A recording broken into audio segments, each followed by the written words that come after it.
Welcome to Part 3. The extraction machine has reached its mathematical limit, and the board has transformed into a digital cage. To understand the endgame, you must first understand Law 11, Asymmetric Information. Economist George Akerlof won a Nobel Prize for this concept. It dictates that the seller almost always possesses more accurate data than the buyer. In a traditional market, this asymmetry simply results in a consumer buying a defective product. But in modern global finance, this law has been weaponized on a planetary scale. You are no longer trading against human brokers. You are trading in an environment entirely dominated by high-frequency supercomputers and artificial intelligence algorithms. While you use a smartphone app to execute a trade, institutional supercomputers execute millions of calculations in a fraction of a millisecond. Through mechanisms like payment for order flow, major institutions legally purchase your trading data in real time. They know exactly what the retail masses are going to do before they do it. It is the equivalent of playing poker where your opponent can see your cards. This profound asymmetry extends directly to central banking and monetary policy. The impending introduction of Central Bank Digital Currencies, or CBDCs, represents the ultimate apex of asymmetric information. While the public narrative will highlight speed, convenience, and security, the reality is that programmable money grants the issuer absolute real-time data on every transaction, purchase, and movement. The central planners will have perfect information. The retail participant will have none. To survive this level of asymmetry, you must operate under a core assumption. By the time a mainstream financial narrative reaches you are the exit liquidity. To comprehend how the digital cage is permanently locked, we must analyze Law 12. Network effects. Metcalfe's law dictates that the value of a network is proportional to the square of its users. A single telephone is functionally useless, but a network of 1 billion telephones fundamentally alters global communication. The true value is not in the hardware, it is in the network. Tech monopolies weaponize this mathematical law by building walled gardens. Once you enter their ecosystem, leaving becomes mathematically disadvantageous. You are locked in, not by physical force, but by the sheer inconvenience of losing your digital connections. This law scales directly to global finance. The US dollar and the SWIFT system maintain hegemony not just through economic output, but through an unbreakable network effect. Global trade requires a unified ledger, and the largest network always absorbs the rest. You may believe you have choices between dozens of different fintech apps, but they all funnel into the exact same underlying sovereign network. In the endgame, liquidity acts exactly like gravity. Capital inevitably flows toward the largest nodes, systematically starving alternative systems. This brings us to the true danger of central bank digital currencies. They are explicitly designed to be the ultimate, inescapable financial network. By mandating that taxes, government salaries, and corporate settlements must be executed on the new network, central planners force instant mass adoption. Operating outside this new digital grid with physical cash or unapproved assets will become practically impossible for daily survival. And because it is programmable, being removed from the network, being debanked, means instant, total economic exile. The network effect transforms from a tool of convenience into an instrument of absolute compliance. You either participate or you starve. And once you are locked in, the system brings its final crushing weight to bear. That weight is defined by Law 13. Welcome to the crushing mathematical reality of Law 13, Economies of Scale. In theory, free markets reward the best product.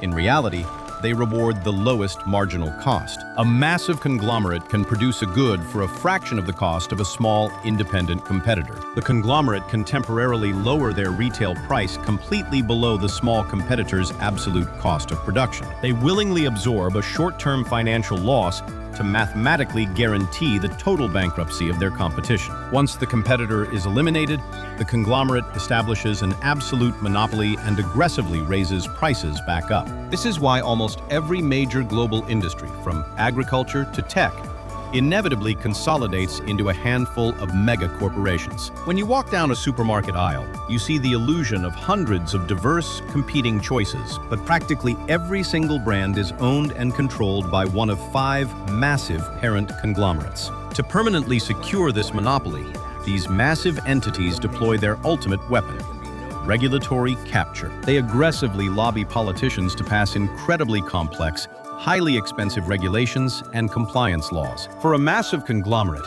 a $10 million compliance department is a negligible rounding error. It means nothing. But for a new startup attempting to enter the market, that exact same compliance cost acts as an insurmountable barrier to entry. The regulations designed and sold to protect you, the consumer, are actually weaponized to protect the monopolies. This leads us to the ultimate, inescapable fusion of state and corporation. The free market is dead. Welcome to the final endgame. We have seen how corporations capture the state. But what happens when the actual business of making things is no longer the most profitable path? Welcome to Law 14, Financialization. The exact moment the real economy is hollowed out and replaced by a casino. Historically, a corporation generated wealth by producing valuable physical goods, innovating technologies, and paying workers to expand the middle class. Today, that physical economy has been largely replaced. Moving money on a screen is now mathematically far more lucrative than making things. Consider corporate stock buybacks. Instead of investing billions in research or higher wages, executives use corporate debt to buy their own stock. This artificially inflates the share price, triggering massive executive bonuses, while the actual underlying company structurally rots from the inside out. But how does this affect you? In a healthy economy, you could simply work hard, save your currency, and build wealth over time. But as we proved, inflation acts as a silent tax. Your savings account is a melting block of ice in a burning room. Therefore, to simply maintain your purchasing power, you are aggressively forced out of the real economy and into the financial casino. The average citizen is no longer allowed to just be a worker. You must become a speculative investor just to survive. When the entire global population is forced to blindly pump their retirement savings into the exact same financial assets, it creates a mathematically unprecedented anomaly: the everything bubble. Real estate and equities detach entirely from underlying reality. The central banks look at this colossal, fragile bubble with absolute terror. They know that a natural market correction would trigger a depression, so they must inject endless liquidity to prevent the pop. The system is structurally dependent on infinite asset inflation. The global economy is no longer a free market of goods and services.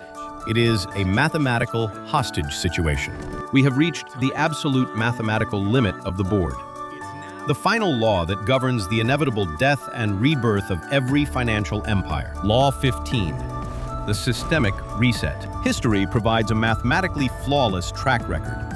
On a long enough timeline, the survival rate of all unbacked fiat currencies drops to exactly zero. The mechanics are unavoidable. Over decades, the accumulation of compound interest and sovereign debt always drastically outpaces actual economic production. Eventually, the system hits a critical boundary. The debt load becomes so massive that merely paying the interest requires exponential currency printing. When this terminal phase is reached, central planners historically face a binary choice: allow a devastating deflationary depression or hyperinflate the currency into oblivion. But in the modern technological era, they have engineered a third option: a controlled systemic reset. Instead of allowing a chaotic collapse, the objective is to carefully migrate the global economy from the failing analog system into a newly constructed digital paradigm. This is the true macroeconomic purpose of central bank digital currencies. They are not merely an upgrade in convenience. They are the new foundation. During this transition, the institutional elite execute the ultimate wealth transfer. They aggressively convert their dying fiat into absolutely scarce, hard assets. Meanwhile, the uninformed retail participant attempts to carry their nominal savings across the bridge, entirely unaware that the exchange rate is rigged. When the old currency is inevitably debased to fund the transition, the purchasing power of the working class is systematically erased. The reset culminates in a stark, neo-feudal reality. The elite own the tangible world, while the masses rent their existence via programmable digital rations. The 15 laws are not theories. They are the exact mechanical blueprints of the global extraction engine. The board is set. The reset is already in motion. Ignorance is no longer a viable survival strategy. It is time to play defense. Playing defense in the endgame requires a fundamental psychological shift. You must entirely reject the financialized casino. The first step is opting out of speculative, highly leveraged trading games explicitly designed to extract your capital. You must pivot from accumulating infinite fiat currency to acquiring absolute, tangible scarcity. As the system mathematically requires endless money printing to survive, the only protection is holding assets that cannot be printed. This means owning productive real estate, arable land, or foundational energy resources that hold intrinsic utility. It also means acquiring bearer assets, like physical gold or decentralized Bitcoin, that carry absolutely zero counterparty risk. A stock or a bond is simply a digital IOU from an institution. A bearer asset is wealth that you possess directly. This introduces the critical concept of self-custody. In a systemic reset, counterparty risk becomes fatal. If your assets are held within the banking system, they can be frozen, bailed in, or confiscated during a liquidity crisis. You must hold the cryptographic keys or the physical vault. If you do not hold it, you do not truly own it. The next defensive tactic involves the strategic use of debt. In a hyperinflationary environment, fixed-rate debt is a weapon. By securing a low, fixed-rate mortgage on a hard asset, you are effectively shorting the dying fiat currency. However, variable-rate consumer debt, like credit cards, acts as a lethal bear trap as central banks violently fluctuate interest rates. Your ultimate goal is no longer to increase a meaningless fiat numeral on a banking screen, but to fiercely and structurally protect your absolute purchasing power across the Great Transition. To truly survive the endgame, we must move beyond defensive tactics and fundamentally redefine what money actually is. Money is not paper, nor is it digits on a screen. Fundamentally, money is an economic battery. It is a mechanism to store human energy. When you trade your finite lifespan, 40 hours a week of your physical and mental labor, you are charging that battery. In a perfectly sound monetary system, that battery holds its charge indefinitely. You can expend energy today and spend it 20 years from now. But you do not live in a sound monetary system.